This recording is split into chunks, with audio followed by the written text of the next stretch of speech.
Updaters, dalam program catatan wakil rakyat DPRD Kabupaten Sukabumi kali ini, saya akan berkunjung ke salah satu anggota DPRD. Siapa dia? Ikuti.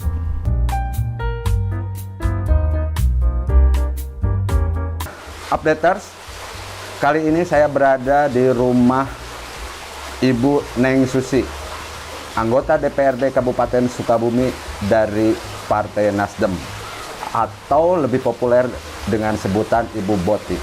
Ibu, kumaha sehat? Alhamdulillah, Pak. Dari banyak aktivitas Ibu, sekarang kan Ibu juga aktif DPRD Kabupaten Sukabumi, juga suami Ibu adalah kepala desa. Bagaimana Ibu cara membagi waktu? Bapak aktif, Ibu aktif. Bagaimana dengan keluarga, anak? Oh iya, Pak. Kalau terkait saya sebagai anggota DPRD dan suami mungkin adalah sebagai kepala desa ya. Dan secara saya membagi waktu dengan keluarga itu mungkin kalau lagi di waktu sibuk-sibuknya saya dengan suami itu paling hanya menyapa, memberikan pemahaman kepada anak supaya dia bisa menerima sebagai orang tuanya adalah sebagai orang yang sibuk berpolitik di lapangan. Dan alhamdulillah sih Pak, kalau anak-anak saya itu udah sangat mengerti gitu dengan keadaan pekerjaan orang tuanya gitu. Jadi kalau pagi paling dia bertanya, ayah mau kemana, ibu mau kemana. Nah paling saya jawab, nak, ibu mau kerja, ayah mau kerja. Oh iya, hati-hati. Itu aja sih Pak. Dan keseharian kalau pulang saya diusahakan setiap hari, mau malam pun saya diusahakan harus pulang Pak, karena kasihan anak-anak udah seharian gitu ditinggal kerja gitu ya, ditinggal sama ayahnya, ditinggal juga sama ibunya. Kalau lagian tugasnya nggak begitu berat, nggak begitu urgent gitu harus nginap, saya malam-malam pun harus diusahain pulang untuk membahagiakan anak-anak pas dia bangun tidur pagi. Sebelum terjun ke dunia politik, saya mendengar Ibu juga aktif di kegiatan sosial. Bisa diceritakan? Oh iya, sebelum saya jadi anggota dewan, saya mendampingi suami kan kepala desa ya. Jadi kepala desa yang waktu itu satu periode berarti ya, yang periode pertama. Saya sebenarnya sebelum suami jadi kepala desa itu saya udah di wirausaha Pak kesehariannya. Di bidang apa saja tuh? Saya di bidang pertanian dan wirausaha saya bisnis di kayu Pak. Jadi bahan palet. Palet ya? Iya, bahan palet. Di samping itu saya jadi istri kepala desa. Mungkin kalau di desa itu saya sebagai ketua TPPKK ya Pak. Di samping itu karena daerah Bojong Tipar ini kan jarak tempuh ke Sukabumi itu Pak sangat jauh ya, dan kasihan kalau warga masyarakat ada yang sakit, yang melahirkan itu Pak, itu kan jarak tempuhnya jauh gitu, ke puskesmas juga agak jauh Pak. Jadi suami itu, Bu, ibu kan istri kepala desa, jadi ibu harus siap dong mendampingi suami sebagai kepala desa. Oh, iya siap ya. Ya udah saya la haula bismillah membantu masyarakat desa Bojong Tipar awalnya Pak. Dari kaitan dengan sosial, melihat orang sakit ke setiap kedusunan, ke setiap RT, kita komunikasi, menjalin komunikasinya dengan para RT Pak, para kadus gitu. Dia menelpon, saya telepon dari dulu itu 24 jam buat masyarakat Pak. HP nyala 24 jam. 24 jam karena saya nggak merasa terganggu? Tidak Pak, karena lahir saya sebagai istri kepala desa dan suami saya sebagai kepala desa. Sebelum jadi pemimpin di desa berarti suami itu berhak untuk keluarga Pak. Kalau udah jadi pemimpin, keluarga itu ada nomor 2 Pak. Jadi yang harus diutamakan berarti masyarakat, mensejahterakan masyarakat dalam kesulitannya Pak. Saya ingin membantu masyarakat karena saya mungkin kalau di desa mah pemimpin Pak. Pemimpin. Iya, pemimpin desa. Intinya presiden desanya gitu harus bertanggung jawab. Ibu kan selain aktivitas di ekonomi ya, bisnis tadi di kayu. Tadi saya coba-coba keliling-keliling ke rumah Ibu, ada beberapa kolam ikan lele, kemudian juga ada kambing. Itu sejak kapan usaha itu dilakukan? Oh, kalau ternak lele itu Pak, Sejak saya sudah menjadi anggota dewan, Pak. Karena Ini usaha pemikir- pribadi atau dengan melibatkan masyarakat? Oh enggak, Pak. Kalau ternak lele saya pribadi. Kalau kambing saya juga pribadi, tapi yang kerjanya mengerjakannya itu warga masyarakat setempat, Pak. Misalkan nyari rumput, terus ngasih makan ikan, itu ada yang kerja. Dan selain saya berternak lele dan kambing, saya juga bertani, Pak. Itu juga saya untuk meningkatkan tahan pangan dan memberdayakan masyarakat setempat, Pak. Karena kan masyarakat di daerah itu, apalagi sejak sekarang itu kena kemarin 2 tahun COVID ya, Pak ya. Ya. Pekerjaannya pun, perekonomiannya pun terhambat. Ya secara tidak langsung saya mengangkat pekerja warga masyarakat setempat, Pak. Bu, saya ingin sedikit bertanya, flashback ya. Awal mula ibu bertemu dengan si bapak tuh di mana? Tahun berapa gitu? Oh iya, waktu itu saya ketemunya di Sukabumi, Pak. Di tahun 2020. Tidak lama ketemu, namanya mungkin itu jodoh ya, Pak ya. Jadi saya langsung nikah gitu. Pernikahan saya sekarang udah hampir 22 tahun, Pak. Putra putri 2, Pak. 2, yang Ya. paling besar. Yang paling besar itu putra. Sekarang menginjak di usia 19 tahun dia. Udah rencana sih mau masuk kuliah gitu ya. Kalau yang kecil Diva itu di usia 9 tahun. Dia mau masuk naik ke kelas 4 sekarang, Pak.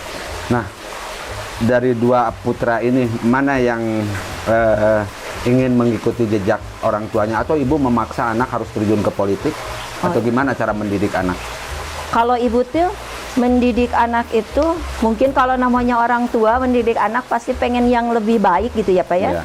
Apalagi dengan zamannya sekarang itu udah pada canggih. Kalau ibu sih tidak menekan ke anak untuk terjun ke politik. Saya terserah anaknya, dia mau bergelut nanti kalau dia sukses di bidang apa-apanya, itu saya tidak menekankan dia. Memasrahkan sama anak Tidak akan masa misalkan depannya ya. harus di politik kayak ibu. Justru kalau yang kecil itu mungkin karena dia sering melihat ibu dan ayahnya sibuk seperti ini, dia juga ngerasa ikut ngelihat lelah gitu. Jadi dia, Bu, kalau Dipa itu nanti kalau udah gede, udah sukses, tidak mau kayak ibu dan ayah gitu berpolitik. Dia lebih maunya ke jadi dokter katanya. Ibu, ini kan agak unik ya. Ibu tuh lebih terkenal, nama asli itu Neng Susi. Iya. Tapi banyak orang juga yang menyebut Boti. Istilah itu muncul dari mana? Oh itu. Ya kalau Nama panggilannya? Oh iya, itu Boti itu sebenarnya dibilang nama, jadi nama hoki saya juga bisa sih, Pak, karena setiap orang, terus di setiap kegiatan sehari-hari saya di sosial itu udah dikenal saya itu sebagai Boti gitu, Neng Boti gitu. Boti itu kepanjangan dari apa? Oh, Boti itu kepanjangan dari desa sebenarnya, Pak. Nama desa? Iya, desa ini kan Desa Bojong Tipar gitu, Pak. Jadi Boti. Jadi disingkat lah, jadi Boti gitu. Bo-nya Bojong, T-nya Tipar. gitu. Jadi Bojong Tipar. Sebenarnya itu buat nama desa, tapi nggak tahu deh, jadi nempel gitu ke saya gitu ya. Tapi itu saya juga jadi merasa nyaman sih, Pak. Cuman ya kalau di politik, kalau ada nama-nama hoki gitu kan kurang efektif juga, Pak, buat masyarakat. Saya aja 2019 waktu mau pencalonan, itu saya jadi memperkenalkan diri lagi bahwa nama asli saya itu Neng Susi. Di kertas suara itu tidak ada Boti, itu yang ada kan Neng Susi. Nanti tahu-taunya masyarakat, mana ini Boti, kan nggak ada, Pak. Jadi saya nama saya asli itu Neng Susi gitu, cuman panggilan aja, Pak, jadi Boti gitu. Boti itu berarti kepanjangan Bojong Tipar. Ya, desa. Sejak kapan ibu terjun ke dunia politik? Apakah karena diajak atau inisiatif pribadi? Sejak terjun ke politik, Pak, saya selama ini kan istri kepala desa ya. Jadi saya berpolitik sejak suami saya menjadi kepala desa. Kepala desa. Dan saya rasakan ternyata berpolitik itu buat saya lebih banyak bermanfaat, berkesan untuk masyarakat. Lebih pada pengabdian. Lebih pada ke pengabdian. Jadi saya menyatakan diri ingin lebih mendalami dengan kaitan dengan berpolitik gitu Pak. Jadi tidak ada paksaan dari siapa atau dari suami, dari orang tua atau pihak luar, nggak ada Pak. Jadi saya itu karena keinginan saya sendiri. Sebagian orang kan menafsirkan bahwa dunia politik itu kotor ya, dalam tanda kutip. Ya. Pandangan Ibu sendiri?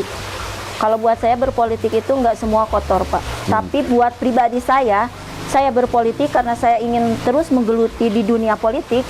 Karena bagi saya mah banyak bermanfaatnya Pak. Terutama untuk membantu masyarakat. Iya itu Pak, dari membantu masyarakat, dan kita pun lebih banyak saudara di luar gitu Pak. Itu kan kita mungkin kalau tidak berpolitik, anggapan saya hanya tahu saudara, teman gitu, saudara di ruang lingkup dengan keluarga gitu Pak.